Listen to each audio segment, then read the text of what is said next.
الحمد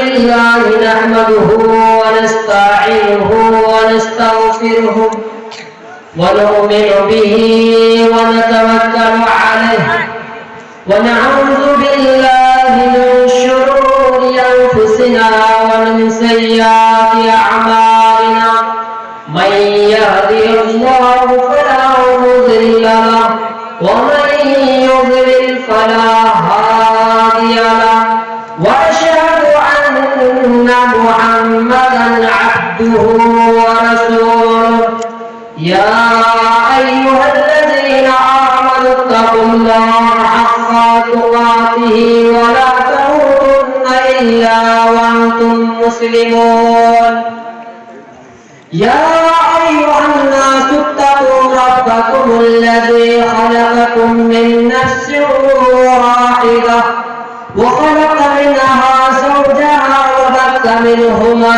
رجالا كثيرا ونساء واتقوا الله الذي تساءلون به والأرحام إن الله كان عليكم رقيبا يا أيها الذين آمنوا اتقوا الله وقولوا قولا سديدا يصلح لكم أعمالكم ويغفر لكم ذنوبكم ومن يطع الله ورسوله فقد فاز فوزا عظيما أما بعد فإن خير الحديث كتاب الله وخير الهدي هدي محمد صلى الله عليه وسلم وشر الأمور محدثاتها وكل محدثة بدعة وكل بدعة ضلالة وكل ضلالة في النار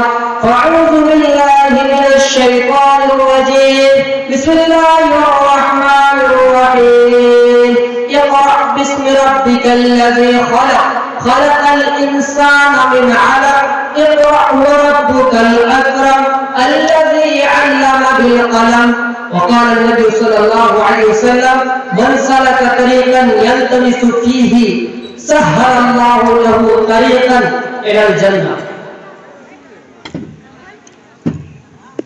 حاضرین اور ڈیش پہ بیٹھے ہوئے علماء کرام اور معزز ساتھیوں، آپ حضرات قرآن ہی کی آیت سے آپ سمجھ گئے ہوں گے کس ٹاپک پر یہ بات کریں گے. تو آج سب سے بڑا جو مدعا بنا ہوا ہے وہ علم. ہم جو گمراہی کے راستے پر جا رہے ہیں تو یہ علم کی کمی ہے. ضلالت کے راستے کی طرف جا رہے ہیں تو یہ علم کی کمی ہے. لیکن اللہ تبارک و تعالیٰ نے سب سے پہلے انسانوں کو علم سکھایا ہے. جب اللہ تبارک و تعالیٰ آدم علیہ السلام کو پیدا کرنے کے لیے چاہا اور فرشتوں سے مشورہ کیا، کہا کہ میں اس دنیا میں ایک انسان پیدا کرنے والا ہوں اور وہ نبی بنے گا. وہ آدم علیہ السلام کو تیار کرنے والے ہیں. فرشتوں نے کہا کہ آپ ایسے انسان کو تیار کر رہے ہیں جو دنیا میں آ کر خون خرابہ کرے، خون ریزی کرے، ایک دوسرے کا قتل کرے. تو اللہ تعالیٰ نے کہا میں جو جانتا ہوں تم نہیں جانتی ہو. پتہ نہیں چلا تو علم سب سے پہلے اللہ تعالیٰ نے تعلیم دی کہ علم جو مجھے نالج ہے اور نالج کسی کے پاس نہیں. لیکن میرے پیارے بھائیوں اور بزرگوں اور نوجوانوں، آج ہمارے اندر سماج میں، سوسائٹی میں جو سب سے زیادہ کمی ہے وہ علم ہے. آئیے قرآن کریم میں دوسری جگہ اللہ تبارک و تعالیٰ فرماتا ہے قُلْ هَلْ يَسْتَوِي الَّذِينَ يَعْلَمُونَ وَالَّذِينَ لَا يَعْلَمُونَ. اللہ تبارک و تعالیٰ فرماتا ہے، نبی کو مخاطب کرتی ہوں پوری دنیا کے لوگوں سے مخاطب ہو کر فرماتے ہیں قُلْ هَلْ يَسْتَوِي الَّذِينَ يَعْلَمُونَ وَالَّذِينَ لَا يَعْلَمُونَ. اے نبی سارے دنیا کے لوگوں کو جا کے بتا دیجئے، گاؤں میں جا کر، شہروں میں جا کر بتا دیجئے، ان کے محلوں میں جا کر بتا دیجئے، ان کے فیملی میں جا کر بتا دیجئے، ان کے گھروں میں، محلوں میں، سماجوں میں، ان کے علاقے میں، سٹیز میں جا کر بتا دیجئے کہ جاننے والا اور نہ جاننے والا کبھی برابر نہیں ہو سکتے،